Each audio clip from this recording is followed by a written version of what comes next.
ये क्वेश्चन क्या कहना चाह रहा है? देखो, एक तो इवेंट ए है और एक इवेंट बी है। आप इन दोनों इवेंट्स को पढ़ लो, ये दोनों इवेंट्स हैं और यहाँ पे आपके सामने ये कुछ विकल्प है, आपको बताना है यहाँ पे कौन सा विकल्प हमारा सही है ना। दो इवेंट आपके सामने है, इन दोनों इवेंट में से कोई भी इवेंट सही हो सकता है, कोई भी गलत हो सकता है।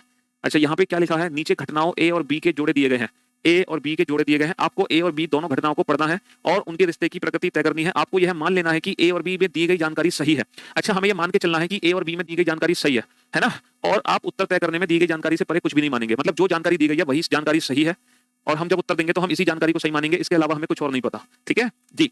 तो पहला स्टेटमेंट है कि कम सक्षम होने के बावजूद भारत ने 1983 में विश्व कप क्रिकेट जीता। हमने मान लिया कि हाँ जी, कम सक्षम होने, क्योंकि हमें इसको सच मान के चलना है, हमने मान लिया कि कम सक्षम होने के बावजूद भारत ने 1983 में विश्व क्रिकेट कप जीता। दूसरा इवेंट क्या है कि कपिल देव है ना, 1983 वर्ल्ड कप में कपिल देव और रोजर बिन्नी ने बहुत अच्छा खेला था। हमने ये भी मान लिया कि कपिल और रोजर दोनों ने बहुत बढ़िया खेला। ये दोनों कथन हमने सत्य मान लिए। ठीक है। अब पहला ऑप्शन क्या है? यदि a, if a is the effect and b is its immediate and principal cause.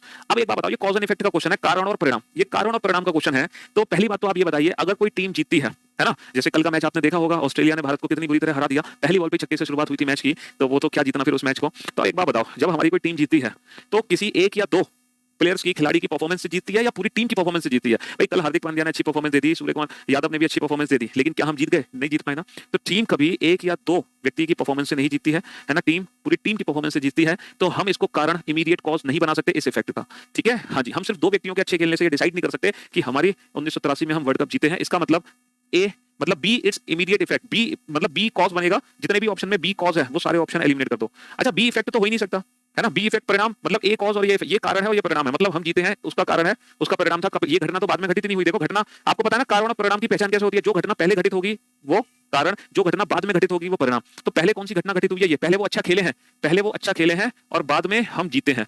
तो अगर हमें कारण और परिणाम बनाना है तो यही कारण बनेगा और ये परिणाम बनेगा, लेकिन ये इसका प्रिंसिपल कॉज नहीं है, ये इसका प्रिंसिपल कॉज नहीं बन पा रहा। बनने को तो ये कारण ही बनेगा, बट ये इसका कारण बन नहीं पा रहा। ठीक है, ये कभी भी इफेक्ट बन ही नहीं सकता।